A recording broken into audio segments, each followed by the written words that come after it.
네, 내년 4월 총선을 앞두고 현직 장관들의 출마설에 불이 붙고 있습니다. 특히 어제 대전을 찾은 한동훈 장관은 정치인의 말이 아닌 5천만이 쓰는 언어를 쓰겠다고 해서 사실상 총선 출사표를 던진 것 아니냐라는 해석까지 나오고 있습니다. 예, 민주당은 이딴 전현직 의원들의 설화에 이재명 대표까지 공개 경고에 나선 상황입니다. 관련 내용에 대한 정치권 이슈들 최수영 시사평론가, 김성환 시사평론가와 함께 짚어보겠습니다. 두 분 어서 오십시오. 안녕하십니까? 네, 안녕하십니까? 안녕하십니까? 예, 총선이 가까워지면서 이 현직 장관들의 출마에 좀 관심이 쏠리고 있는데요. 어제 대전을 찾은 한동훈 장관이 의미심장한 발언을 내놨는데요. 함께 듣고 대담 시작하겠습니다. 최근에 장관님 화법이 여의도 문법과 다르다는 말이 있는데요. 여의도에서 일하는 300명만 쓰는 고유의 어떤 화법이나 문법이 있다면 그건 여의도 문법이라기보다는 여의도 사투리 아닌가요? 저는 나머지 5천만이 쓰는 언어를 쓰겠습니다. 어떤 고위 공직자가 공직 생활 내내 세금 빼돌려서 일제 샴푸 사고 가족이 초밥 먹고 쇠고기 먹었습니다. 그거 탄핵 사유가 됩니까? 이 질문에 답해야 한다고 생각합니다. 저는 그 정도는 된다고 생각합니다. 네, 어제 한동훈 장관의 발언을 좀 들어봤습니다. 5천만이 쓰는 언어를 쓰겠다. 그리고 이재명 대표를 좀 빗댄 비판도 좀 있었는데요. 오늘 첫 질문은 좀 먼저 드리겠습니다. 좀 어떻게 보셨습니까? 뭐 이제 완전히 정치를 하고 있구나 이런 생각을 제일 먼저 하게 됐고요. 근데 뭐 지금 갑자기 얘기가 업무 추진비로 가서 이재명 대표를 비판하는 얘기로 좀 흘러간 거 이게 맞는 건가 이런 생각은 좀 하게 됩니다. 왜냐하면 뭐 검사 특활비로 소고기 먹는 건 괜찮고 그리고 오마카세 수천만 원치 먹은 장관도 있는데 왜 이재명 대표 문제를 물고 들어갔을까 이런 생각이 좀 들기도 하는데요. 어찌됐든 이재명 대표를 비판함으로써 한동훈 장관이 좀 돋보이는 측면이 있을 거예요. 그러니까 그런 면에서 본인이 좀 더 본인을 부각시키기 위한 하나의 전략으로 이재명 대표를 끌어들인 거 아닌가. 또 야당하고 일종의 이제 싸우는 뭐 여당의 뭔가의 정치인으로서의 면모를 부각시키려고 하는 거 아닌가 이렇게 생각하는데요. 뭐 어찌됐든 간에 이보다 더 좋을 수는 없다 이런 생각은 좀 하게 되는데요. 왜냐하면 윤석열 대통령이 검찰총장 시절에 검찰총장으로 지내면서 사실상 정치를 했던 거잖아요. 그때 굉장히 많은 발언들을 했었는데 뭐 문재인 정부를 직접 언급하지는 않았지만 독재 발언부터 시작해가지고 여러 가지 발언들을 쏟아내고 정치 대비하는 거 아니냐 이런 얘기가 끊임없이 나왔거든요. 일종의 이제 국민들의 기대 심리를 키우는 그런 효과를 톡톡히 얻었습니다. 그러니까 한동훈 장관이 지금 이른바 윤석열 따라하기를 하고 있는 것 아닐까 이렇게 생각하거든요. 그러니까 그런 면에서는 총선으로 갈지 아니면 대선으로 직행할지는 모르겠지만 어찌됐든 정치의 길로 접어든 건 분명해 보인다 이런 생각이 듭니다. 행보와 발언들 좀 어떻게 듣고 계십니까? 그러니까 메시지 전달 측면에서 놓고 보면은 지금 확실하게 이제 대비되는 이야기들을 하는 전략을 쓰고 있어요. 그러니까 여의도 문법은 사투리, 나는 5천만의 문법을 쓰겠다. 이제 이런 이야기들은 철저하게 이제 정치인의 언어로 지금 변화하고 있다고 봐야 됩니다. 그래서 저는 뭐 사실 지금 최근에 이제 뭐 인터넷상에서 화제되는 게 이른바 동훈여지도라는 거 아닙니까? 그러니까 예. 김정희의 대동여지도의 빗결에서 이제 한동훈 장관이 취임 이후에 쭉 다녔던 동선들을 정리한 건데 17개 시도가 총 망라돼 있더라고요. 그렇다고 이제 어저께 이제 그 가운데 중심부에 있는 대전을 찍었는데 그렇다면 저는 뭐 그건 물론 이제 지지자들이 만든 거이긴 하지만 그것이 상징하는 바는 이제 한동훈 장관은 사실상 이제 출마 선언만 남았다라고 저는 보여지고 다만 이런 과정을 통해서 지금 한동훈 장관이 정확히 얘기하지 않고 이렇게 메시지 기법을 활용하는 거는 이른바 전략적 모호성을 띠는 게 본인이 지금 좀 더 대중의 관심을 끌고 이슈에 증폭되는 그런 중심에 서기에는 더 유리하다고 판단하는 것 같아요. 선언을 하는 순간 말하자면은 그것이 갖고 있는 발화점은 되겠지만 대중의 관심들이 지금 계속 지금 좀 레벨업이 되는 그런 상황들이기 때문에 아니냐. 그렇죠. 이런 과정들이 오히려 한동훈 장관의 주가라든가 관심도를 더 증폭시키는 계기가 될 겁니다. 그런 측면에서 지금 이렇게 활용하고 있는 것 같고요. 그리고 지금 사실은 팬덤 수준을 넘어서 과연 이것도 또 하나 한동훈 현상이냐까지 지금 얘기 나올 정도로 일단 보수 진영 쪽에서는 상당한 강세를 보이는 것도 한동훈 장관이 이제 정치권으로 진입하는데 하나의 그 동인이 될 것 같습니다. 다만 이제 법무장관이기 때문에 예. 이제 어느 타이밍을 볼 것이냐, 그 지점은 한번 주목해 볼 것 같아요. 실제로 지금 민주당에서도 국무위원 자리는 내려놓고 해야 된다라고 이제 지적이 좀 나오고 있던데 출마 선언을 한다면 뭐 어느 시점이 좀 적당하다고 보십니까? 뭐 저는 1월 11일이 국무위원들이 총선에 출마할 수 있는 사퇴 시간 아닙니까? 예. 근데 그 길까지 거기까지 기다린다는 거는 제가 보기에 조금 좀 이른 거, 그러니까 저 너무 늦은 것 같고, 저는 제 생각인데 인요한 혁신위가 마무리될 때가 아마 등판 타이밍이 아닌가 싶어요. 왜냐하면 인요한 혁신위가 활동하는 과정에서 지금 자꾸 이제 뭐 비대위원장 얘기가 나오지 않습니까? 그런 건 이제 제가 보기에 잦아들었는데, 인요한 혁신위가 활동하는 가운데 한동훈 장관이 출마 선언을 한다 그러면은 일종의 말하자면은 여러 가지 정치적인 오해랄까, 또 그다음에 국민의힘에 대한 분산 효과 이런 것들이 있어서 제가 보기에는 인요한 혁신위의 마무리 타임이 한동훈 장관이 정치권에 진입하는 그 적기가 되지 않을까, 저는 그렇게 조심스럽게 전망합니다. 여당에서 뭐 김기현 대표도 한동훈 장관이 충분한 훌륭한 자질을 가졌다라는 이야기 하잖아요. 좀 여당 지도부 내에서도 이미 한동훈 장관의 출마에 대해서 교감을 나눈 것인가에 대한 생각도 들고, 그렇다면 그 시점에 대해서도 지도부랑 같이 얘기하고 있을까 이런 생각 들거든요. 아직까지 거기까지 상의하지는 않았을 것 같아요. 제가 볼 때는 그렇게 하고 난 다음에 지금 이런 행보를 한다. 그거는 조금 상상하기 쉽지 않을 것 같고요. 한동훈 장관 나름의 어떤 포부가 있지 않을까 그런 생각은 하게 되는데요. 근데 저는 글쎄요, 대전에 내려가서 대전에 내려가서 했다는 발언 보면서 좀 불안해요. 왜냐하면 여의도 사투리 쓰지 않고 5천만 국민의 문법을 따르겠다는 식의 얘기를 했는데요. 여의도 사투리 써야죠. 그렇지 않습니까? 정치인인데. 그러니까 여의도를 터부시하거나 배척하거나 반정치를 가지고 자기의 인기를 끌어올리겠다. 이런 전략들을 썼던 게 바로 윤석열 대통령이었던 거예요. 그러니까 기존 정치권을 굉장히 불신하고 무시하고 이런 전략들을 취했는데, 대통령 취임하자마자 사실 야당 계속 무시하고 있잖아요. 그러니까 정치에 대해서 일정하게 거리 두는 게 아니라 정치를 굉장히 혐오의 대상으로 만들고 있다는 거예요. 그러니까 결국은 통합의 정치라든가 이런 것들을 우리가 보지 못하는 측면이 있는데, 한동훈 장관도 자꾸 그런 쪽으로 흘러가는 거 아닌가 싶어요. 그러니까 정치인이 된다고 하는 건 나와 잘 섞이지 않는 사람하고도 섞이려고 노력해야지 정치를 하는 것이거든요. 그런 면에 있어서 한동훈 장관의 저런 발언들은 저는 뭐 그렇게 썩 좋아 보이지 않는다 이렇게 생각하고요. 그리고 한번 좀 생각을 해보세요. 한동훈 장관이 어떤 한 지역구에 출마한다고 하면은 저렇게까지 시끌벅적하게 돌아다닐 필요가 있을까요? 전 그럴 필요 없다고 생각하거든요. 왜냐하면 지금의 인지도만으로도 충분해요.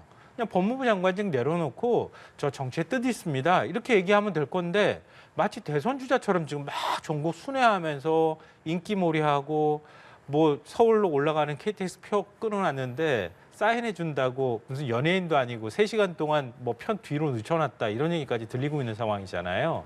그러니까 기왕 나가는 김에 더 큰 역할을 하겠다고 하는 욕심은 있는 것 같아요. 이걸 국민의힘에서 모를 리는 없을 것 같고요. 그게 비대위원장 자리가 될지 아니면은 이번 총선에 얼굴 역할을 할지 그거는 모르겠지만, 그런 면에 있어서는 국민의힘 지도부하고 어느 정도 출마를 안 할 수도 있다라는 지역구 출마를 하더라도 하면서 역할도 한다. 그러니까 총선에 있어서 지금 어찌 됐든 전체적인 구도로만 본다면 윤석열 대통령의 지지율이 잘 안 나오는 상황이기 때문에 정권 심판론이 작동할 가능성이 있단 말이에요. 어떤 방식으로든 그런 걸 희석시킬 필요가 있다.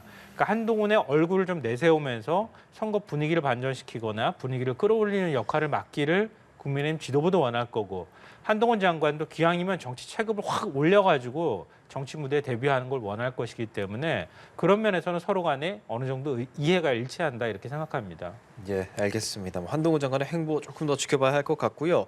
한 장관 외에도 지금 차출설이 나오는 장관이 있죠. 원희룡 장관 출마를 부인하지 않고 있는 모습입니다. 관련 발언을 내놨는데요. 함께 듣고 오시죠. 만일에 총선에 임해야 한다면 우리 국민과 우리 당을 위해서 필요로 되는 일이라면 어떠한 도전과 희생이라도 저는 적극 나서야 한다는 생각을 가지고 있고요. 개항을에서도 자신 있으신가요? 그러니까 그건 지금 너무 특정 지역이라거나 상대방이나 이렇게 하는 것은 저도 더 깊은 검토와 당과의 논의를 해야 이제 정해질 수가 있는 거고요. 이재명 대표와 맞붙는 것을 제안하거나 요청을 하신다면 받아들이실 의사는 있으십니까? 이미 다 대답이 된 거로 생각합니다.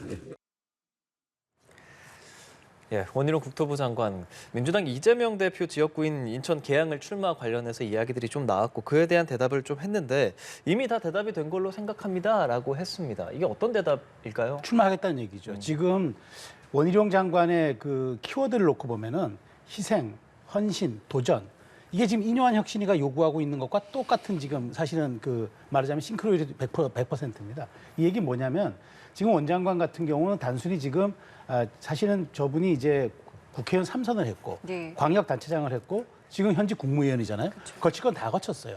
자, 이래서 배지 하나 더 달아 한 번 더 달아서 사선 국회의원 한다는 게 무슨 큰 의미가 있겠습니까? 그러니까 이제 본인은 말하자면 서사를 만들겠다는 거죠. 서사. 그래서 본인은 이번 계양을의 같은 그 경우에서 빅매치가 성사된다 그러면은 이재명 대표가 또 출마할지 안 할지 모르겠어요. 또 이재명 대표도 험지 출마 요구가 있으니까. 근데 만일 둘이 맞붙는다. 이길 수도 이긴다면은 바로 보수의 아이콘이 될 테고 진다 하더라도 희생에 대한 서사, 그다음에 자기 몸을 던졌다는 그런 데 대한 스토리가 형성이 될 겁니다. 또 그 효과에다가 제가 좀 하나 말씀드리고 싶은 건 지금 굉장히 사실은 현재 대통령 지지도와 여러 가지 지금 그 우리 국정 이번 내년 총선이 그러면 정권 심판론이냐, 국정 안정론이냐 이렇게 맞붙을 때 지금 정권 심판은 훨씬 높은 상황이잖아요. 이대로 가면은 사실 여러 가지 선거 캠페인이 어려워요. 그런데 한동훈, 원희룡, 이른바 스타 장관, 박민식 이런 스타 장관들과 일종 그다음에 안철수, 나경원 같은 약간 중량감 있는 인사들, 그다음에 양양자 신당 얘기되는데 양양자 같은 그렇게 이제 말하자면 유리천장을 깬 사람들 이런 사람들을 수도권에 전진 벤치 시키면요 어떤 효과가 있냐 그러면 정권 심판론이 희석이 되고 오히려 인물 구도로 가면서 차기 주자 프레임이 형성이 됩니다. 그렇다 그러면 이때는 누가 더 유력한 인물들을 보유하느냐가 국민들의 관심을 끄는 전략이 되기 때문에 저는 그것 또한 염두에 두고 이것이 지금 이루어지고 있는 그런 과정이 아닐까. 이 출마설들이. 그런 측면으로 놓고 본다면은 지금 스타 장관들의 출마라든가 그다음에 이제 중량감 있는 인사들의 수도권 벨트의 전진 배치들 이런 것들이 저는 국민의힘의 오히려 정책보다도 큰 총선 전략으로 조금 더 발걸음을 높일 수 있는 빨리 할 수 있는 그런 상황이 도래할 수도 있다고 저는 생각합니다. 민주당 입장에서는 원 장관의 이 계양을 출마가 현실화된다면 뭐 부담이 될까요? 혹은 뭐 선거 전략에 있어서 수정 뭐 이런 것들이 필요하게 될까요? 선거 전략 자체를 수정할 필요는 없을 것 같다는 생각이 드는데요. 근데 좀 껄끄럽긴 하겠죠. 그러니까 이재명 대표 지역구 계양을에 나와서 한번 붙어보겠다 이렇게 하면 판은 커질 수 있겠지만 이재명 대표 발목이 붙잡혀 있을 가능성도 있을 수 있거든요. 그리고 이재명 대표가 큰다기보다는 원희룡 장관이 클 가능성이 더 많은 게임 아니겠습니까? 그런 면에 있어서는 그렇게 썩 호의적으로 반응하기는 어렵다 이렇게 생각하는데요. 그러니까 원희룡 장관이 어떤 희생도 감수하겠다 이렇게 인요한 위원장한테 직접 또 연락했다는 얘기까지 들리고 뭐 눈물 나게 고맙다 이런 말까지 지금 하고 있는 상황이잖아요. 근데 제가 볼 때는 몸이 많이 달았구나 하는 생각을 제일 먼저 했어요. 그러니까 한동훈 장관도 저렇게 몸을 풀고 있는 상황인데 그래도 나는 대선 주자급인데 어차피 장관직을 그만두고 총선을 나올 생각은 했었던 거거든요. 근데 기왕 나올 거라면 한동훈 장관이 몸 풀 때 나도 같이 주목받아야 되겠다라고 하는 생각이 있었던 것 같아요. 그래서 한 장관한테 지나치게 주목도가 가기 전에 먼저 나가서 나도 당을 위해서 뭔가 희생할 각오를 하고 있다는 걸 빨리 보여줄 필요가 있다. 그래야 원희룡이라는 이름에 대한 여론의 주목도가 생긴다 이런 생각을 했을 거라고 보고요. 둘째로는 원 장관이 갈 데가 없어요. 원 장관은 원래 목동이거든요, 지역구가. 근데 목동으로 다시 갈 수도 없거든요. 그럼 기왕 갈 수도 없는 지역구에 지금 출마자들이 전부 모든 지역구에 다 꽉꽉 들이차가지고 당내 경선도 거쳐야 되는 상황인데 아니 장관 거쳤다고 해서 전략 공천할 수도 없고 어느 지역구도 막 비비고 들어가가지고 나 경쟁하겠습니다 이러면 또 반발이 일어날 가능성이 있잖아요. 그러니까 그런 현실적인 요건들 이런 상황에서 어디 마땅히 갈 데가 없다고 하면 차라리 몸을 던져서 지금 뭐 결국은 당 지도부든 아니면 친윤이든 희생하겠다고 하는 모습을 안 보여주는데 내가 더 적극적으로 희생하는 모습을 보여주면 더 많은 사람들한테 주목받지 않을까 하는 생각도 할 것 같아요. 그러니까 그런 면에서는 여러 가지 다중포석을 갖고 지금 이 시점에서 저런 이제 결단을 하는 모습처럼 보이는 이런 발언들을 내놓은 게 아닐까 생각합니다. 그럼 지금 같은 분위기에서 이재명 대표 같은 경우에는 뭐 아까 말씀하신 뭐 험지 출마에 대한 목소리도 있습니다만은 크게 뭐랄까요 지역구를 바꾸려고 하지는 않을까요? 어떻게 좀 보세요? 그러니까 이거는 원희룡 장관이든 아니면 한동훈 장관이든 마찬가지로요. 던져야지 효과가 나는 상황이잖아요. 그렇죠. 근데 이재명 대표는 더 던져서 효과 날 게 없잖아요. 네. 제가 볼 때는 별로 던졌다고 해가지고 효과가 나거나 아니면 그게 감동을 불러일으킬 것 같지 보이지는 않아요. 그러니까 이재명 대표가 개항을 해서 자 험지로 가겠습니다. 안동으로 가면 그래 맞아 안동으로 가서 지역구도를 타파하기 위한 뭔가를 노력할 거야라고 평가받기도 어려울 것 같아요. 왜냐하면 노무현은 아니잖아요. 그러니까 이재명 대표가 그런 가치나 이런 것들을 계속 내세우고 도전장을 계속 내밀었으면 모르겠는데 그런 상황도 아니란 말이에요. 정치 이력도 그렇게 예. 걸어오지도 않았고. 그러니까 그렇게 하는 것은 그냥 가가지고 사지에 한번 뛰어들어라 이렇게 등 떠미는 거나 마찬가지 효과밖에 날 수 없다는 거예요. 그것보다는 오히려 이번 선거에 있어서 당을 좀 질서 있게 잘 관리해 나가는 모습들을 보여주고 선거 이후에 승리로 그걸 평가받는 게 훨씬 나은 방법이다. 그러니까 그런 상황에서 개항을 해 원희룡 장관이 온다면 붙을 수밖에 없을 거라고 생각하는데 개항을 떠나기는 저는 개인적으로 그렇게 쉽지는 않다라고 생각합니다. 관련해서 제가 조금 하나 말씀을 드릴까요? 그러면 저는 이렇게 봅니다. 그러니까 이재명 대표가 일단 지금은 원희룡 장관이 먼저 카드를 던졌기 때문에 수세적 입장에 있어요. 그런데 변수가 하나 있지 않습니까? 무슨 변수냐면은 이재명 대표에 대해서 지금 재판이 하나 별도로 진행 중인 게 있잖아요. 근데 이게 선거 전에 날 수도 있어요. 선거 전에. 그래서 그게 아마 변수가 될 거예요. 만일 그렇다면 이재명 대표가 희생이라는 키워드를 통해서 불출마하거나 아니면 비례를 통해서 진입하거나 하는 방법들을 저는 할 거라고 봐요. 그러면서 전국 유세한다. 왜냐하면 이재명 대표가 지역구에 묶이는 것도 문제지만 실제로 이재명 대표가 민주당 내에서는 굉장한 말하자면은 인기라든가 그다음에 성원이 있지만 사실은 중도까지 확장할 수 있는 이른바 스윙 스테이트에서는 먹힐 것인가? 좀 약간 말하자면 의문점이 있을 수 있어서 저는 그것까지 고민한다 그러면은 아주 세련되게 피하는 방법은 불출마하는 방법. 그러니까 희생을 하는 거죠. 그리고 본인은 전국 유세한다거나 하는 여러 가지 방식을 통해서 할 것 같아요. 그래서 명령 대전은 지금 사실은 이거 키워드를 먼저 지금 그 원희룡 장관이 던졌기 때문에 지금 이걸 받아놓은 이재명 대표 입장에서는 여러 가지 경우의 수, 이른바 재판의 일정까지도 포함해서 고려를 할 가능성이 좀 크다고 봅니다. 근데 이거는 있다고 생각해요. 그러니까 원희룡 장관 보고 개항을 나가라고 하면 나가겠죠. 근데 국민의힘에서 원희룡 장관을 일종의 횟감으로 그렇게 써버릴까요? 저는 그렇게 생각하지는 않아요. 그러니까 그런 식으로 맞붙으면 이재명 대표한테 질 가능성이 매우 높아요. 제가 볼 때는. 그러니까 개항 의뢰 국민들의 어떤 성격이라든가 이런 것도 그렇고요. 득이 있다라는 말씀을 아까 해주셨고. 물론 정치적 자산은 쌓을 수 있겠지만 예. 원희룡 장관도 대선 가도로 가야 되는 상황이잖아요. 근데 원외로 밀려났을 경우에는 굉장히 큰 불이익을 감수해야 해요. 그러니까 그것까지 리스크를 감수하기가 쉽지 않을 거다. 이재명 대표도 역시 마찬가지예요. 불출마하라고 자꾸 얘기하는데요. 원 내에서 대선 출마라고 하는 거하고 원 외에서 가는 게 어떻게 똑같습니까? 당대표에서 내려와야 되는 상황일 텐데 어차피 임기 끝나면 또 내려와야 되잖아요. 또 할 수는 없단 말이에요. 그러니까 그런 면에서 이재명 대표 불출마 저는 또 쉽지 않다고 보고요. 그러니까 원희룡 장관이 지금 다 희생하겠습니다라고 하는 얘기는 개항을이 언급되지만 개항을로 가겠습니다라는 뜻으로 해석하면 안 된다. 제가 볼 때는 당에서도 그렇게까지 가기를 원치는 않을 거라고 보고요. 차라리 다른 자객 공천을 하면 또 모를까. 그러니까 그래서 자꾸 종로가 나오는 거라고 생각해요. 그러니까 원 장관은 차라리 그럴 거면 저는 종로로 가고 싶습니다라고 지금 말하고 있는 거라고 생각해요. 그러니까 종로나 다른 곳이 될지는 모르겠지만, 그러니까 원 장관의 속마음은 좀 다른 데가 있는데 우리가 억지로 거기다가 붙여놓고 이재명 대표랑 구도를 막 만드는 작업을 하는 건 저는 그렇게 썩 맞는 건 아닌 것 같아요. 명령대전이라고까지 저랑 생각이 좀 하셨는데, 완전히 다른데 예. 저는 이게 국민의힘 전략 차원에서 이렇게 간다고 보는 거예요. 그러니까 수도권 벨트 이를테면은 양양자 신당 같은 경우 만일 빅텐트가 돼서 합쳐진다면은 양양자 같은 분은 수원, 삼성전자가 있는 수원 쪽에다가 전진 배치시키고 그다음에 분당 안철수, 동작 나경원, 그다음에 인천 계양의 원희룡, 그다음에 종로의 한동훈 등등 이런 식으로 벨트를 형성해 버리면은 저는 그렇게 하면 이게 정권 심판론도 희석시킬 수 있고 그다음에 무력화시킬 수 있는 굉장히 큰 프레임이라고 보고 전략이에요. 왜냐하면 총선에서는 그러니까 결국 정책 인물 구도인데 저는 이거는 인물 싸움에서는 구도를 전 뒤집을 수 있다고 보는 당 거죠. 차원이 아니라 근데 개인 차원에서 원외에서 이제 대선 주자로서의 활동하는 게 좀 어렵기 때문에 개인적인 차원에서는 원치 않을 수도 있다라는 해석을 해주셨는데요. 그래서 물론 원내에 있는 게 유리하겠지만 제가 말씀드렸잖아요.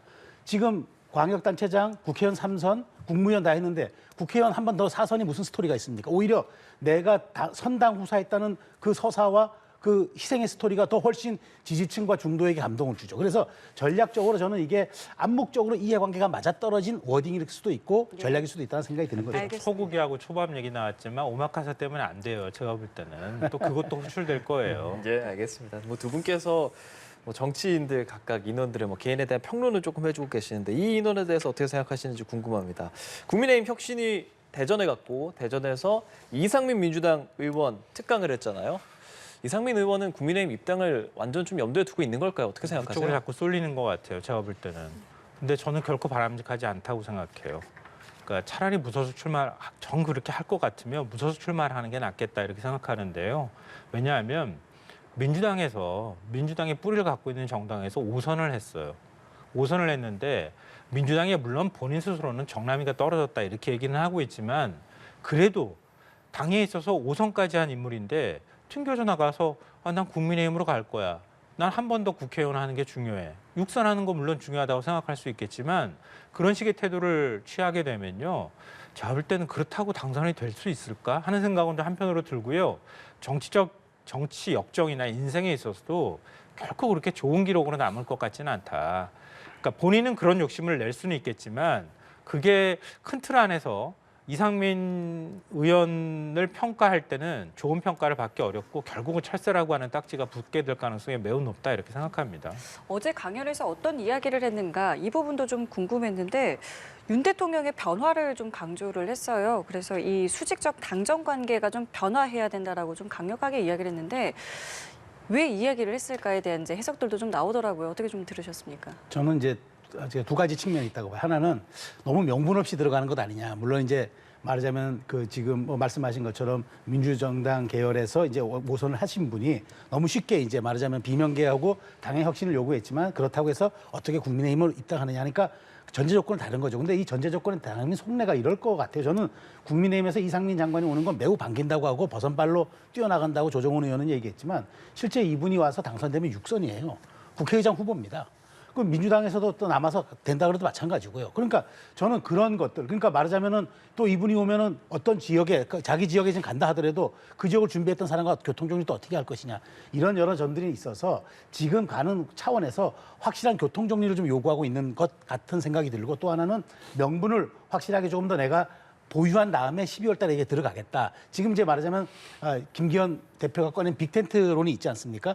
이거 이제 가기 전에 본인도 본인의 달랑 말하자면 몸이 하나 하는 입당보다도 여러 가지 좀 퍼포먼스를 통해서 가는 그런 명분도 쌓겠다는 두 가지 고려 측면이 있어서 어저께 윤 대통령과의 관계 개선, 그러니까 수직적 당정 관계를 개선을 요구한다라고 얘기한 것 같은데 저는 뭐 이 부분에 대해서는 이뇨한 위원장이 사실 선을 그어놨기 때문에 결국은 이것 또한 이제 말하자면은 조금 시간을 통한 본인의 명분 쌓기 축적용 아닌가 그런 생각이 듭니다. 이뇨한 위원장의 언론에서 한 인터뷰를 보면 대통령 나라님 그리고 당대표는 그 다음이다 이런 표현을 써서 지금 말씀하신 그 수직적 당정 관계를 뭐 사실상 좀 인정하는 건가라는 해석도 좀 있고 민주당 대변인 같은 경우는 대통령의 아바타임을 인정한 꼴이다 이렇게 오늘 아침에 좀 논평을 내기도 했어요. 어떻게 생각하세요? 이뇨한 위원장이 그동안에 월권하지 않겠다는 뜻을 여러 차례 밝혔잖아요. 그러니까 그 연장선상에 있다 이렇게 얘기를 하는데 김웅 의원이 오늘 인터뷰를 했더라고요. 그 보면서 맞구나 이런 생각을 전했는데요. 윤석열 대통령의 안 좋은 이미지를 더 부각시키는 효과를 이뇨한 위원장이 만들고 있는 거예요. 그러니까 왜 저런 발언을 굳이 했을까? 그러니까 저렇게 해버리면은 이뇨한 위원장은 국민의힘 혁신 안 하겠습니다라고 하는 얘기로밖에 비추지 않고 윤석열 대통령이 굉장히 권위적이고 독선적인 측면을 오히려 더 강조해 보이게 만드는 효과가 나타난다는 거예요. 그러니까 아무리 그 유교 문제, 요즘에 별칭이 유교주의 이런 얘기까지도 언급되고 있는 상황이긴 하지만, 근데 그렇다 하더라도 이런 방식으로 얘기를 하는 것에 대해서는 국민들이 탈권이나 이런 데 굉장히 익숙해져 있기 때문에 특히 젊은 층 같은 경우에 상당히 이 거부감이 느껴지는 발언이다 이렇게 생각하고요. 그러니까 이뇨한 위원장은 지금 이제 지도부하고 그다음에 친윤의 희생을 계속 요구하고 있는 상황이잖아요. 그러니까 대통령의 변화를 촉구하거나 대통령의 희생, 대통령의 결단을 요구하는 이런 방식을 취하지 않는 것에서부터 이미 혁신위가 가야 할 길, 그 궁극적인 종착지가 어디인지를 본인 스스로가 보여준 것에 불과하다. 그러니까 결국은 근본적인 혁신은 불가능한 혁신이라고 하는 걸 이뇨한 위원장이 보여준 거 아닌가 생각합니다. 알겠습니다. 이번에는 민주당 이야기 좀 해보겠습니다. 당 안팎에서의 설화를 저희가 지금 연이틀, 글쎄요, 며칠째 지금 계속 보도를 해드리고 있는데 일단은 이러한 발언들에 대한 어떤 논란이 왜 계속 나오고 있다고 좀 개인적으로 좀 보고 계시는지요? 그렇죠. 그러니까 지금 사실 김은경 전 혁신위원장이 노인 평화 발언했다가 그다음에 얼마 전 송영길 전 대표가 물론 지금 민주당을 탈당했지만 전 대표가 청년 비하 발언, 어린 놈의 이런 또 얘기를 했죠. 그다음에 지금 또 지금 정말 입에 담기도 어려운 암컷이라는 발언을 최강욱 의원이 하면서 굉장히 많은 사람들이 불편해하시고 굉장히 민망해하는 그런 상황인데 저는 이게 지금 민주당 지도부가 그나마 즉각 사과한 거는 뭐냐면 이게 총선에 미칠 영향 때문이죠. 시계를 2012년으로 돌려보면은 당시 노원갑에 공천을 받았던 그때 김어준 씨와 같이 팟캐스트를 하던 김용민 씨, 그러니까 이름이 똑같은 사람입니다. 지금 처럼에처럼. 근데 이분이 그때 콘돌리자 라이스 장관에 대해서 막말을 했었어요. 막말을 떠나서 그 성적인 그런 표현까지 해가지고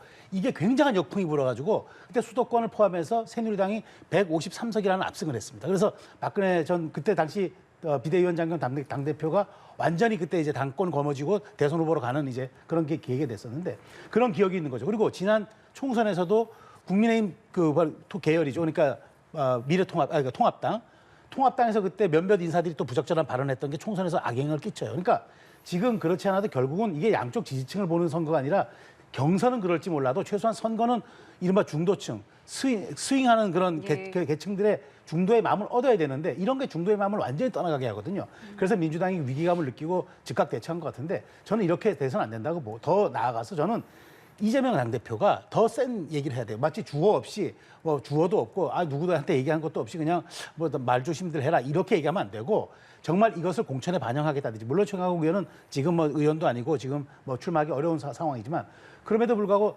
이런 것들에 대한 시그널을 확실하게 주고 그다음에 우리가 대한정당 수권 정당이면서 우리가 품격도 있는 정당이라는 걸 보여주지 않으면은 저는 민주당이 이런 식으로 국민의힘에 말하자면은 정권 심판론에 기대 선거 치르겠다 굉장한 오판이 될 거라고 봐요. 그래서 서둘러 진화한 것 같은데 그 사실 정치적인 상황을 떠나서라도 이렇게 몰상식하고 그다음에 인권적인 단어들 쓰는 민주당 정치인들 이번에 좀 청산해야 되지 않겠나 그런 생각이 들어요.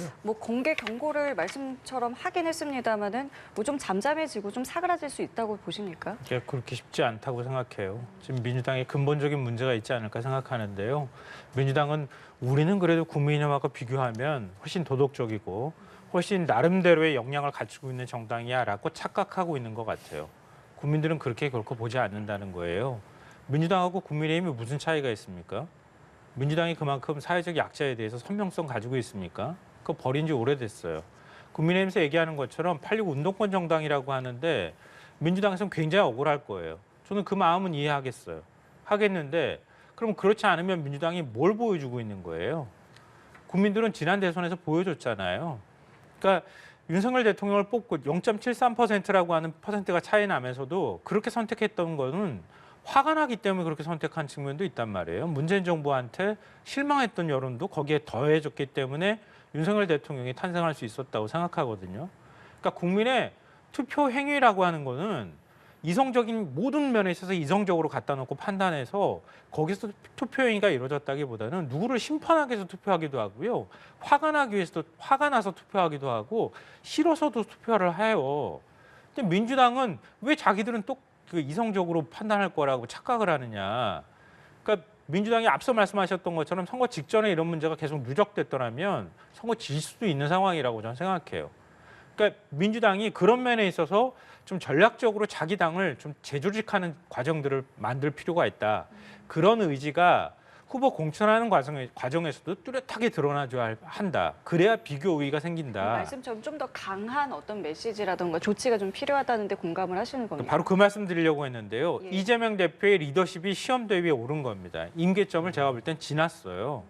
민주당 이제 오만하고 200석 얻으려고 했던 200석이라는 거 서슴없이 얘기하고 툭하면 탄핵 얘기하고 탄핵도 진짜 탄핵시켜야 될 사람과 그렇지 않아도 될 사람을 구분하지도 못하고 그냥 습관적으로 탄핵 얘기하고 그리고 결국은 최강욱 전 의원처럼 저런 발언을 한단 말이에요.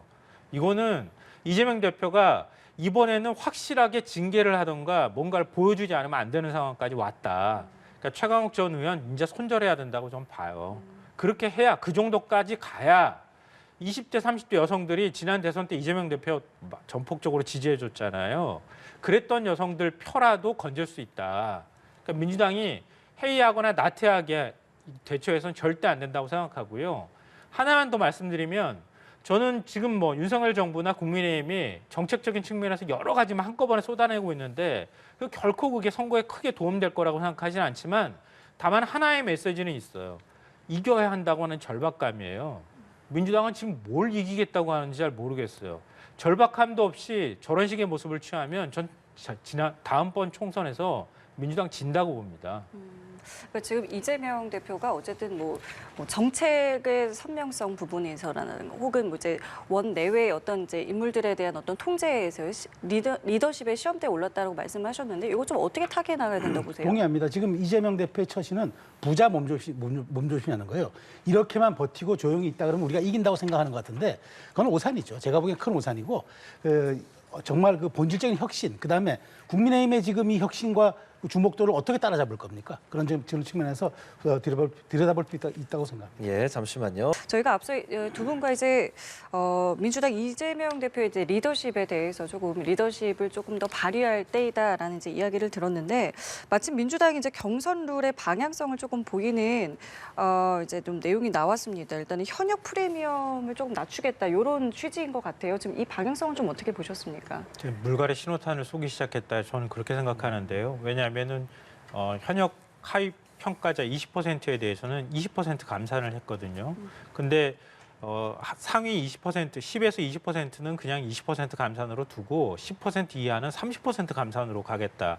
물론 김은경 혁신이 안보다는 조금 더 후퇴한 것이라고도 볼 수 있지만 하위 10%에 대해서 30% 페널티 준 상황에서 여성하고 청년 상대의 경쟁자가 여성하고 청년 가산점을 받게 되면 제가 볼 때는 쉽지 않아요. 더 벌어지는군요. 예.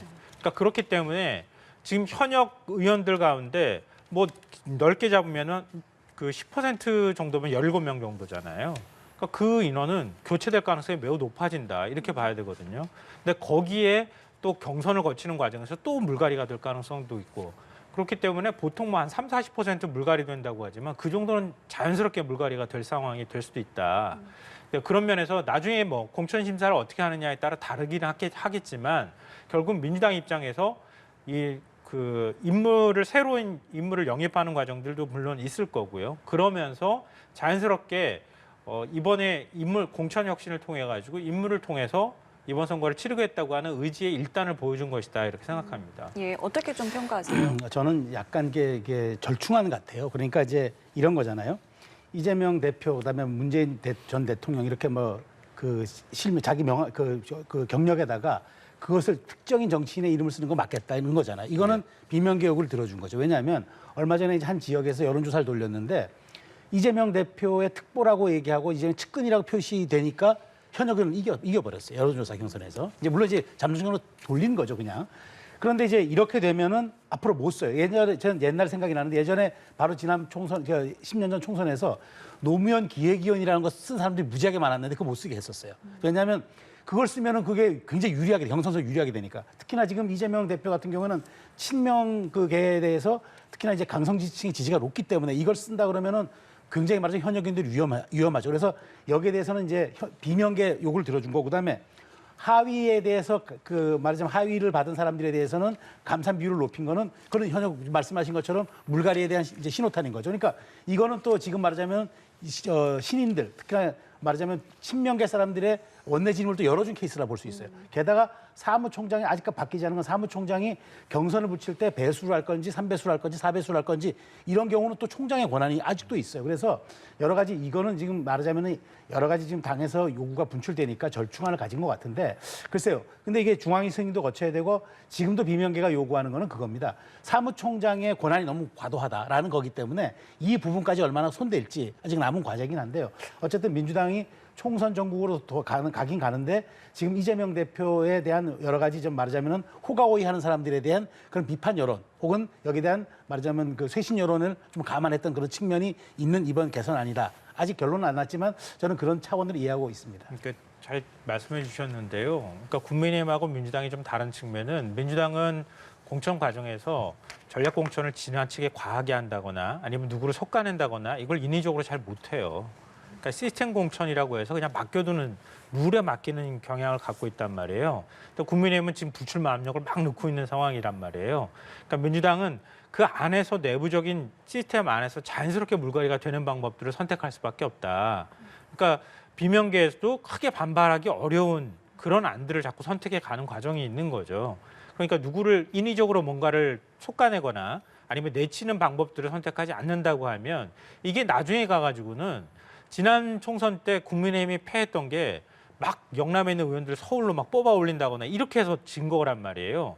민주당이 상대적으로 그걸 또 이득을 본 측면도 있다는 거죠. 그러니까 국민의힘은 지금 막 불출마 압력을 넣으면서 영남권 의원들 출마하지 말라고 하는데 그게 나중에 가서 자칫하면 독이 될 수 있고요. 민주당 입장에서는 지금 밍밍하게 이렇게 가는 것 같지만 이게 득이 될 수도 있습니다. 이건 아무도 사실 결과를 알기 어려운 거라고 생각해요. 그러니까 네, 저도 짧게만 말씀드리면 예. 이게 근데 지금 이렇게 제가 절충안을 찾은 것 같다고 치지만 실질적으로 사무총장의 권한을 쥐고 있는 한 제가 보기에 이거는 친명계 원내 진입 가능성을 매우 높이는 사실은 게임의 룰이 될 거예요. 그래서 여기에 대한 이 말하자면 리스크 관리도 얼만큼 총선기획단과 당 지도부가 할지 그것 또한 저는 관심사라고 봅니다. 예, 알겠습니다. 두 분 말씀 여기서 마무리 짓겠습니다. 최수영, 김성환 시사평론가와 함께했습니다. 고맙습니다. 고맙습니다.